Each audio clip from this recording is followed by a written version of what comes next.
할렐루야. 이 밤에도 은혜 주실 줄로 믿습니다. 금년 6월 21일 오후 4시에 우리나라 인공위성 누리호가 달을 향하여 발사하는 데 성공을 했습니다. 지금까지 자국의 실력으로 위성 발사에 성공한 국가는 총 11개 국가입니다. 정말 오래전 1957년 러시아의 인공위성 발사를 비롯해서 그 다음에 57년 미국, 그리고 프랑스, 일본, 독일, 그리고 영국, 인도, 이스라엘, 이란, 그리고 북한, 그리고 11번째 우리나라. 1960년 달 탐험을 위해서 개발된 미국의 우주선 아폴로 우주선 이야기입니다. 사람들은 이미 성공한 적이 있기 때문에 아폴로호가 별 문제 없이 달 착륙에 성공했을 것이다 라고 생각합니다. 그러나 실제로 아폴로 우주선은 지구를 막 벗어난 순간부터 궤도를 벗어나기 시작했습니다. 달에 착륙하기까지 대부분 정상 궤도에 있지 아니하고 궤도를 이탈하고 그렇게 달을 향해 갔습니다. 그럼에도 불구하고 아폴로호는 달에 무사히 착륙을 했습니다. 그 이유가 무엇일까요? 바로 아폴로호의 선장이었던 닐 암스트롱, 그런 이야기를 했습니다. 아폴로호에 탄 사람들은 항상 가는 길을 주시했습니다. 궤도에서 조금이라도 벗어나면 곧바로 궤도를 수정했습니다. 우리는 목표한 곳에 도달한 인물들이 언제나 올바른 궤도에 있을 것이라고 생각을 합니다. 그러나 제가 닐 암스트롱 이야기입니다. 제가 우주 비행을 통해서 느낀 것은 그 과정은 직선이 아닌 늘 지그재그였습니다. 다만 궤도를 벗어날 때마다 수정해서 본 궤도로 돌아오는데 중점을 두었기 때문에 궤도를 이탈하긴 했지만은 달에 무사히 착륙할 수가 있었습니다. 만약 우리 인생이 조금도 궤도를 벗어나지 않고 순항할 수 있다면 얼마나 좋을까요? 그러나 우리 사는 인생길에는 언제나 궤도 이탈이 생깁니다. 그럴 때 분명한 목적지가 입력된 사람은 다시 제 궤도를 찾을 수 있습니다. 그러나 분명한 목적지가 입력되지 못한 사람은 궤도를 이탈해서 나중에 보면 전혀 엉뚱한 곳에 가 있게 됩니다. 세상이 어떤 사람이 한 번도 궤도 이탈을 경험하지 아니하고 정말로 그 궤도 그대로 살아간 사람이 과연 누가 있을까요? 인생은 직진이 아닌 지그재그입니다. 그리스도인의 삶에도 늘 여러 가지 일들이 우리를 기다리고 있습니다. 하나님은 사랑이시지만 각 개인의 삶을 살아갈 때 고난의 터널을 통과하기도 하고 또 본인이 궤도 이탈을 함으로써 여러 가지 어려움을 자초하기도 합니다.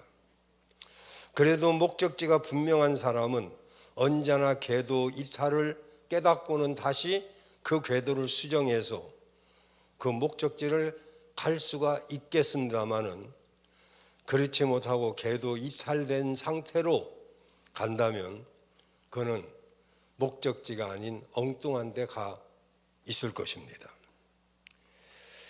그래서 그의 인생이 표류된 인생, 방황하는 인생, 그리고 마침내는 실패한 인생이 되기도 하는 것이죠. 근데 성경에 기록된 믿음의 영웅들을 보면 분명한 특징이 있습니다. 성경에 나타난 믿음의 위인들도 대부분 사람들이 궤도 이탈을 경험했던 사람들입니다. 그런데 그런 상황 가운데서도 그들은 언제나 분명한 목적지가 입력되었기 때문에 그랬는지 몰라도 끊임없이 궤도를 수정하고 또 방황하다가 다시 제자리로 돌아오고 이런 일들을 거듭한 것을 볼 수가 있습니다. 오늘 우리가 읽은 시편 5편, 바로 이 시의 저자인 다윗도 그렇습니다. 시편 3편에서 5편까지는 이른바 개인적인 탄원시입니다. 다 다윗의 탄원시로 3편, 4편, 5편이 기록되어 있습니다. 다시 말하자면 다윗의 그 궤도 이탈됐을 때의 그 심정을 하나님 앞에 토로하는 시였다 이 말이죠. 이 말은 다윗의 삶에도 여러 가지 어려움이 있었다는 것을 말합니다. 오늘 우리가 읽은 시편 5편은 그 배경이 정확하게 나오진 않습니다만은 이 시편의 이 시의 내용을 살펴보면 다윗이 상당히 어려운 가운데 처해져 있는 것을 알 수가 있습니다. 그래서 성경학자들은 바로 이 시는 아들 압살롬의 반란 때 쓴 고통스러운 시다라고 학자들이 추측하는데 대부분 그럴 것이다 이렇게 생각이 듭니다. 어쨌든 지거재거인 인생, 시련도 많고 환난도 많고 그리고 유혹도 어려움도 많습니다. 궤도 이탈한 그때 궤도를 수정하고 제자리에 돌아오지 아니하면, 그래서 엉뚱한 데 헤매이는 것이 아니라 우리도 궤도 이탈이 확인되면 다시 궤도를 수정하고 제자리에 돌아와야 될 줄로 믿습니다. 그래야 인애가 풍성하신 하나님을 다시 만나고 힘을 얻게 되는 것입니다. 저는 여러분 모두에게 정말로 지거재거인 인생을 잘 궤도 수정을 함으로써 목적지에 무사히 도착하는 그런 성도들이 되기를 주의 이름으로 축원합니다. 그러면 어떻게 해야 되는가? 첫째는 이럴 때는 죽게 피해야 됩니다. 11절을 보시면 오직 주에게 피하는 자는 다 기뻐하며 주의 보호로 인하여 영영이 기뻐 외치며 주의 이름을 사랑하는 자들은 주를 즐거워하리이다 그랬어요. 여러분 힘들고 어려울 때 여러분은 어디를 가시려고 하십니까? 어디로 피하시려고 합니까? 궤도 이탈한 사람의 잘못이 무엇입니까? 궤도를 수정하고 다시 말하자면 본 궤도로 돌아서야 되는데 자기 생각대로 하더란 말이죠. 그러면 안 되잖아요. 우리의 피난처는 오직 예수님밖에 없습니다. 다윗이 훌륭한 점은 바로 그 점이죠. 정말 저도 죄인이지만 다윗과 같이 악한 죄는 안 진 것 같아요. 다윗은 정말 7계명을 범했을 뿐만 아니라 교활하기 짝이 없게 충신 우리아를 죽음으로 몰아붙이는 그 사무엘 하 11장을 보면 야, 사람이 악해도 이렇게 악할 수가 있을까 싶을 정도로 다윗의 그 나쁜 생각 돌아가는 것이 상상도 못합니다.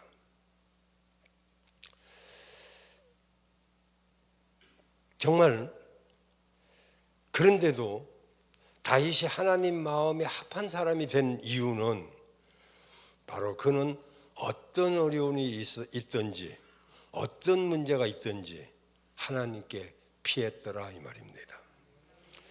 여러분, 그래서 11절을 보면 주께 피하는 사람 누가 됐든 주께 피하는 자는 다 기뻐하고 주의 보호를 받게 되는 줄로 믿습니다.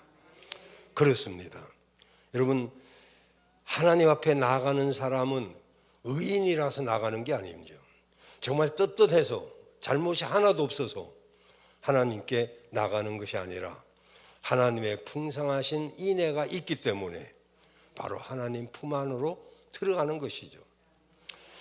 우리가요, 농사를 짓고 또 곡식을 이렇게 추수하는 과정을 이렇게 보면 들깨라든지 또는 콩이라든지 이런 것을 수확할 때 보면 그것을 도리깨로 때리거나 막대기로 때려서 수확을 하고 그리고 그것으로 키라고 그러는데 거기다 넣고 이렇게 까불면 이렇게 까불죠. 이걸로 이렇게 까불면 쭉정이는 날아가고 알곡은 안으로 들어옵니다. 정말 자식들도 나무라 하면 안으로 기어 들어와서 엄마 잘못했어요, 안 할게요, 다시는 안 할게요, 이런 아이들은 매도 덜 맞고 기염도 받는데 그냥 회초리 조금 들라고만 하면 집 나가버리고 때리면 네 자식 죽지 내 자식 죽냐 이러면서 달라들면 이게 때릴 수도 없고 안 때릴 수도 없고, 그죠? 어떤 어려움이 있을 때라도 설사 하나님 앞에 죄를 졌을지라도 주의 품 안으로 들어오는 사람에게 하나님은 보호를 해주시고 정말 얼굴 표정은 사람으로 비하면 변함이 없이 그냥 무덤덤할는지 몰라도 마음은 굉장히 기뻐하시죠. 여러분, 우리가 의로워서가 아니라 하나님의 풍성한 인애가 있다는 것을 아신다면, 아멘이십니까? 하나님 앞에 나아가면 우리 모습이 어떠하든지 하나님의 풍성한 인애가 있기 때문에 우리는 그 안에서 평안을 얻을 수가 있는 줄로 믿습니다. 기억하십시오. 우리는 하나님의 인애 때문에 살 수 있는 겁니다. 지금 당하는 이 어려움, 지금 겪고 있는 고난을 통해서 더 깊은 하나님의 교제 안으로 나아가기를 원하는 다윗의 마음을 한번 보십시오. 이런 믿음이 있었기 때문에 다윗은 8절에 보면 나의 원수로 말미암아 오히려 주의 의로 인도해 달라는, 원수, 이 어려운 일, 이런 일을 통해서 오히려 주의 의로 나를 인도해 주시고 주의 길로 내 목전에서 걷게 해달라고. 여러분, 주께 피하는 사람들이 되시길 바라요. 주님 우리의 피난처이십니다. 그래서 주님께 초점을 맞추고 이렇게 가면 궤도를 이탈할지라도 초점이 있기 때문에 다시 돌아올 수가 있습니다. 그런데 주님께 초점을 두지 않으면 지금 궤도가 이탈됐는지 안 됐는지 잘 모릅니다. 여러분, 비행기는 계기판에 수많은 복잡한 그런 시설들이 있습니다. 정말 그 보턴인가 이런 것들이 얼마나 많이 있습니까? 근데 초보 비행사들은 이렇게 비행을 하다가 보면은 지구가 둥글고 지구를 둘러싸고 있는 바다를 날르다 보면 하늘과 바다가 헷갈립니다. 지구는 둥글잖아요. 그래서 자기는 하늘을 난다고 생각하는데 물속으로 꼬라박는 그런 실수를 초보 비행사들은 덜어 합니다. 그런데 초보 비행사일수록 계기판을 보고 계기판을 의지하면 결코 바다에 꼬라박는 일은 없습니다. 우리 생각에는 저거 바다가 아니고 하늘과 바다는 딱 똑같아요. 색깔도 같고. 그래서 초보 비행사들은 하늘을 날른다고 생각했는데 바다로 빠지는 그런 일이 많이 있어요. 우리 인생 다 초행길입니다. 나이 먹은 사람도 초행길이고요, 젊은 사람도 초행길입니다.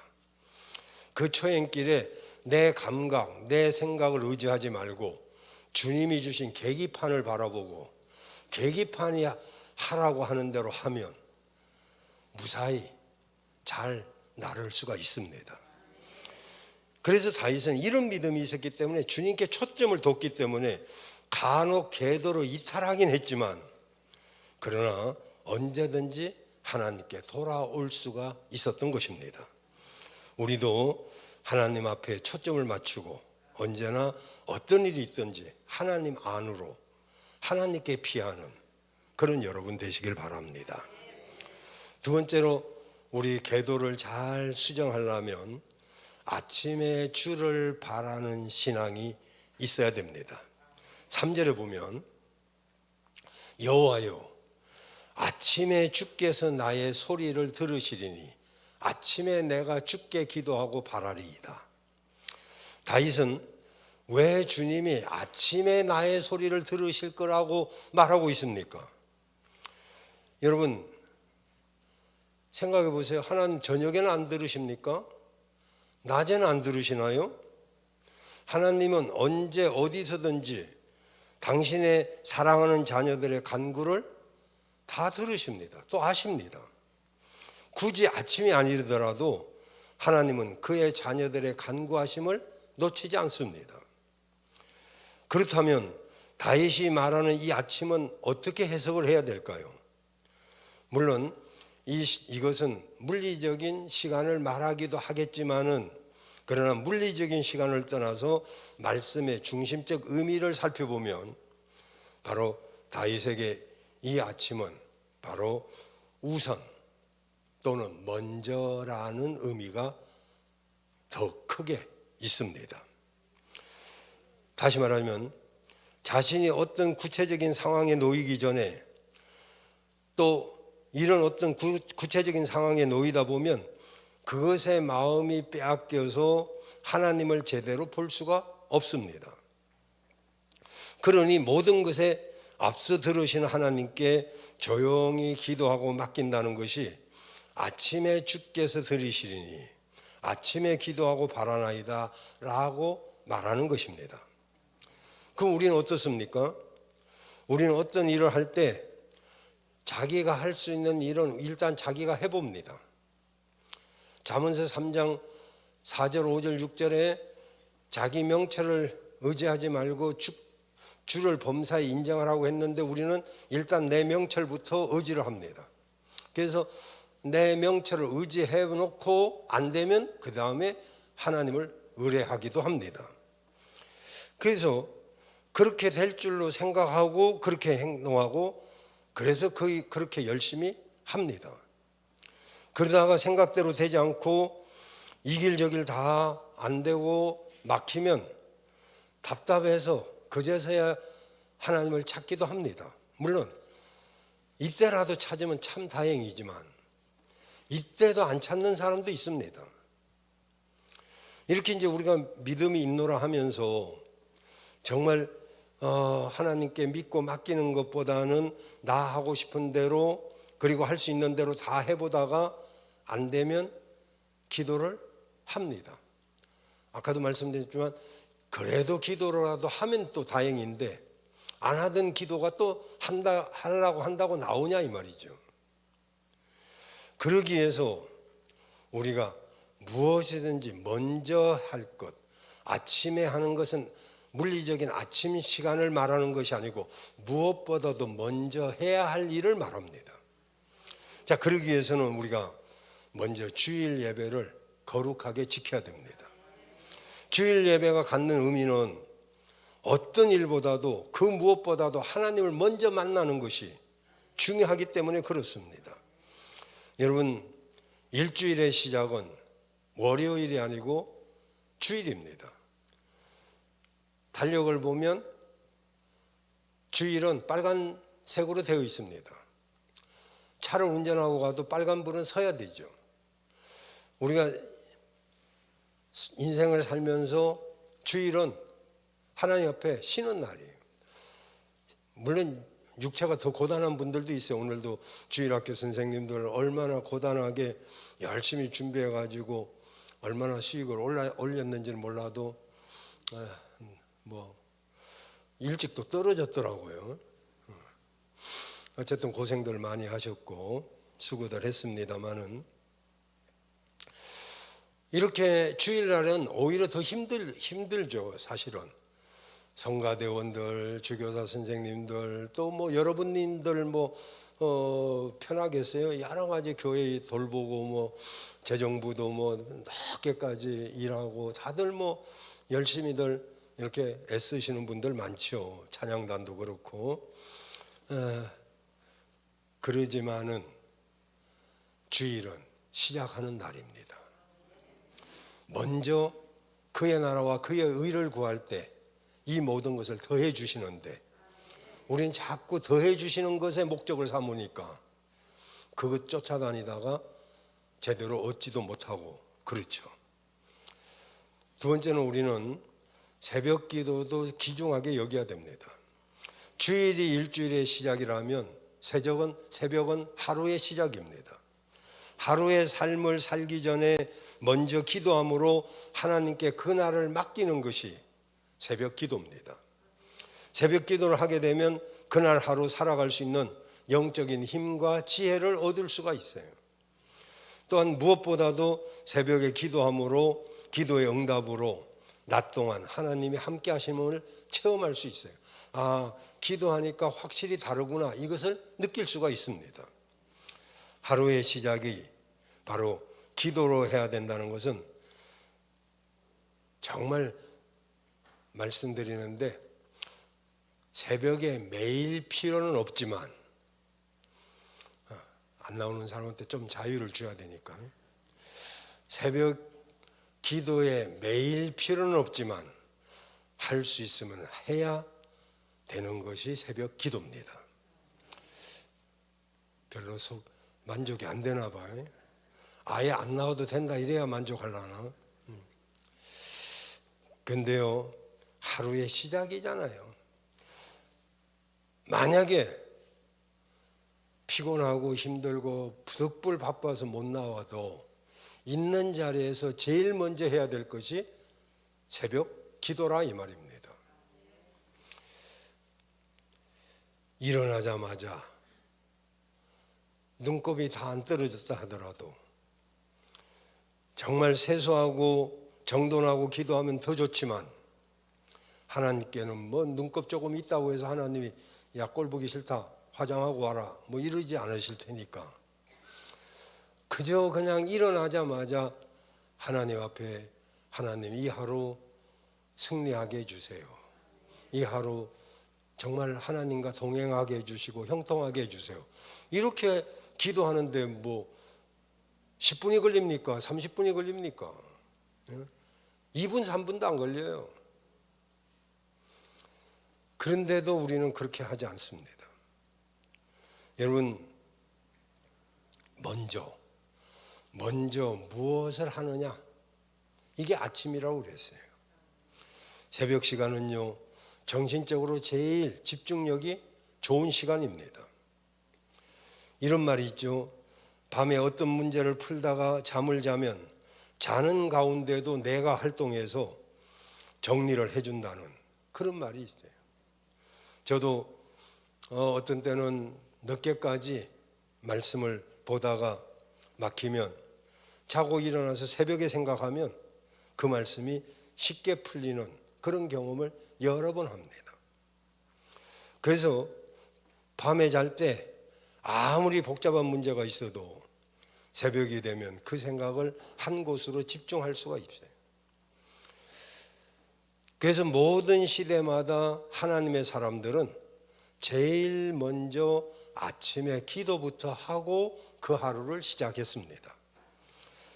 종교개혁자 마틴 루터는 만약에 내가 매일 새벽 시간을 기도로 보낸 것을 실패한다면 그날 승리는 마귀의 것이다 라고 했습니다. 여러분, 기도의 사람 링컨 대통령, 남북전쟁이 치열하게 전개되고 있을 때 미국의 유명한 배우였던 제임스 머독이 링컨을 방문했습니다. 그래서 백악관에 머물게 되었는데 그는 링컨과 저녁 식사를 하고 이런저런 이야기를 하다가 이제 밤이 늦어서야 자리에 들게 됐는데 그날 밤 머독은 백악관에서 이상한 신음소리가 나는 것을 듣게 되었습니다. 잠을 설쳤는데 이런 새벽에 어디서 들려오는 그 이상한 끙끙대는 그런 소리를 듣고는 더 이상 누워 있을 수가 없었어요. 그래서 머독은 잠자리에서 일어나서 이 소리가 어디서 나는 소리인가? 이 백악관에서 왜 이런 소리가 나는가? 소리를 따라 가봤더니 거기에 신음하듯이 부르짖는 링컨 대통령이 있었어요. 대통령입니다. 그런 사람이 뭐가 답답하겠어요? 그런데 링컨은 무릎을 꿇고 사랑의 하나님, 저는 부족한 자입니다. 제 힘으로는 이 나라 끌고 갈 수 없습니다. 제게 새 힘을 공급해 주시고 용기를 잃지 않게 도와주시고 마지막 순간까지 하나님을 동행하게 해 주십시오. 그렇게 막 신음소리를 내면서 대통령이 밤새 기도하는 것을 배우인 머독이 보고 그것을 글에 써서 우리에게 남겨주었습니다. 여러분, 바로 하나님의 은혜가 여러분이 먼저 그분을 만나고 시작할 때 임하게 되는 줄로 믿습니다. 그래요. 그리고 우리는요, 어딜 가든지 그곳에서 어떤 일을 하기 전에 먼저 기도부터 하는 것을 습관화해야 될 것입니다. 직장을 가든 출장을 하든 거래처를 가든 약속 장소를 가든 어떤 바이어를 만나든 고객을 만나든 그 거래하는 사람을 만날 때도 잠깐 속으로 눈 뜨고도 얼마든지 기도하잖아요. 잠언서 21장 1절 말씀처럼 마치 왕의 마음이 보의 물과 같아서 그분이 임의로 그 왕의 마음까지도 움직일 수 있다. 이 말씀을 믿고 앞에 있는 사람의 마음의 문을 하나님 열어주십시오. 내가 하는 이 말을 듣고 저가 나와 계약을 하게 해주십시오. 이런 기도 못합니까? 그 1분이 걸려요. 30초가 걸려요. 저 기도는요 그냥 30초도 안 걸려요. 왕의 마음이 하나님의 손에 있어요. 마치 보의 물과 같아서 얼마든지 하나님이 그 마음 움직일 수 있어요. 그 우리가 직장을 가든 출장을 가든 어떤 거래처 사람을 만나든 하나님 앞에 먼저 기도하고 만나면 그 계약은 성공하게 될 것입니다. 마지막으로 세 번째로는 오만한 자들의 승리는 잠깐이고 그들의 승리는 혹 있다 해도 세상뿐입니다. 오늘 본시는 탄원시라고 말했습니다. 탄원은 보통 억울한 일을 당할 때 저절로 나오는 탄식입니다. 자신은 바르게 사는데 그런데 악한 자가 형통하게 되고 자기에게 억울함을 주기 때문에 어쩔 수 없이 탄식이 나오는 것입니다. 그래서 2절에 다윗은 나의 왕 나의 하나님이요 나의 부르짖는 소리를 들으소서 내가 주께 기도하나이다. 이게 굉장히 의미가 있습니다. 사실 왕은 다윗이잖아요. 그런데 다윗은 자기가 왕이라고 생각하지 않고 하나님이 나의 왕이다 이렇게 생각하고 나의 왕이라고 부릅니다. 이것은 공정한 판단을 내려 달라는 것이죠. 왕이라는 자가 뭐 하는 자입니까? 여기 왕은요 말하자면은 이 백성들의 여러 그 당시 왕은 재판까지 같이 했어요. 지금은 법관이 따로 있지만, 그러니까 백성들의 상황을 공정하게 판단 내려주는 사람이 왕입니다. 그러니까 여기 나의 왕 나의 하나님 이렇게 부르짖는 것은 하나님이 바르게 판단해 주셔서 나를 좀 도와달라 이런 이야기죠. 물론 그렇다고 해서 다윗의 잘못이 전혀 없다는 것은 아닙니다. 아까도 말씀드렸지만 성경 전체를 보면 다윗은 아주 몹쓸 죄를 지었던 사람입니다.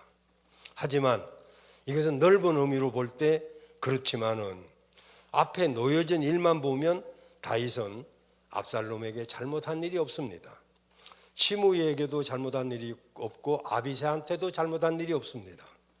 그런데 그들이 승리자가 되고 그들이 형통한 자가 되어서 다윗을 지금 어려움을 주고 있는 것입니다. 그러니 왕이신 하나님께서 공의를 바로 세워달라고 탄원하고 있는 것이죠. 다윗이 분명히 믿기는 하나님은 공정한 분이시거든요. 이 확신이 중요합니다. 하나님은 우리의 피난처이시고 여러분 편이십니다. 하나님이 나의 편이란 것을 다행히 남의 편이 아니고 나의 편이에요. 그래요. 하나님은요 죄악을 기뻐하는 신이 아니십니다. 악이 하나님과 함께 머물지 못합니다.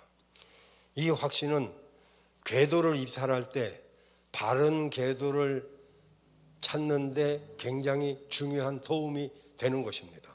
내가 궤도를 이탈해 가고 있을 때 이 궤도를 이탈해 계속하면 안 되겠구나, 다시 돌아와야지, 본 궤도를 찾아야지, 이 생각을 하게 하는 것이 바로 하나님의 왕이시고 만왕의 왕이시고 나의 주가 되시기 때문입니다. 여러분, 하나님은 오만한 자를 싫어하십니다. 오만한다는 말은 빛난다 그런 의미인데 이것이 스스로 교만해지는 것을 말합니다. 우리는요 항상 하나님 앞에 겸손해야 됩니다. 정말 첫째도 겸손, 둘째도 겸손. 이 세상에서 승리는 잠깐입니다. 한때 악이 잘 되는 것처럼 보이지만 그것은 이 세상에서 승리뿐이고 그것도 잠깐인 것입니다.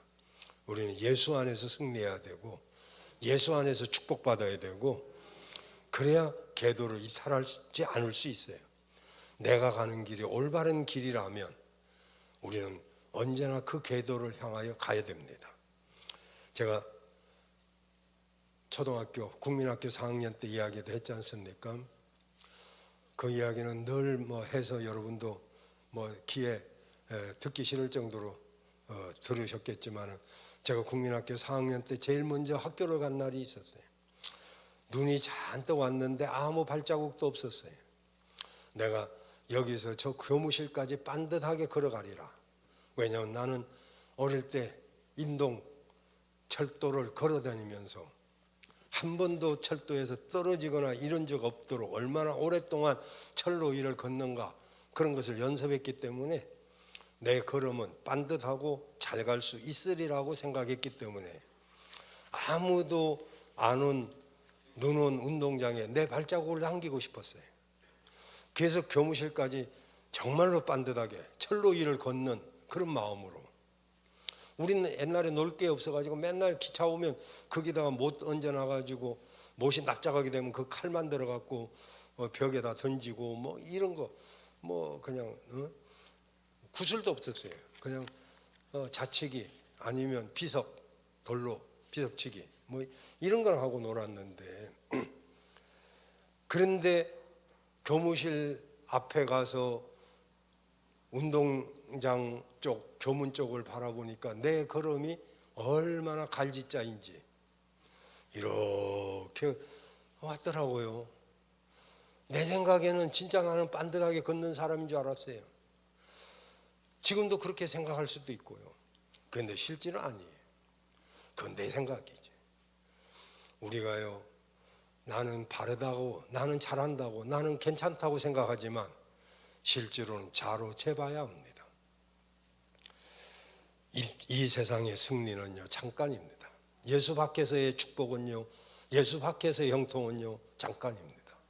우리는 우리의 피난처이신 하나님, 그분에게 제일 먼저 어떤 어려움이 있으면 아뢰고 그분의 도움을 받고, 그리고 내 계도가 이탈되었는지, 나는 반듯하게 간다고 생각했지만 지그재그로 가고 있는 것은 아닌지 돌아봐야 될 것입니다.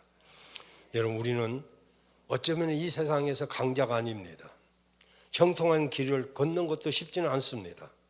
때로는 억울한 일을 당하기도 하고 때로는 기가 막힌 말을 듣기도 합니다. 우리 인생길은 지그재그입니다. 시련도 있고 환난도 있고, 그러나 우리 기도를 들으시는 그 주님이 우리의 피난처이십니다. 그리고 우리를 도와주시고 우리의 끝까지 궤도를 잘 가도록 인도해 주실 것입니다. 그런 여러분 되시기를 주의 이름으로 축원합니다.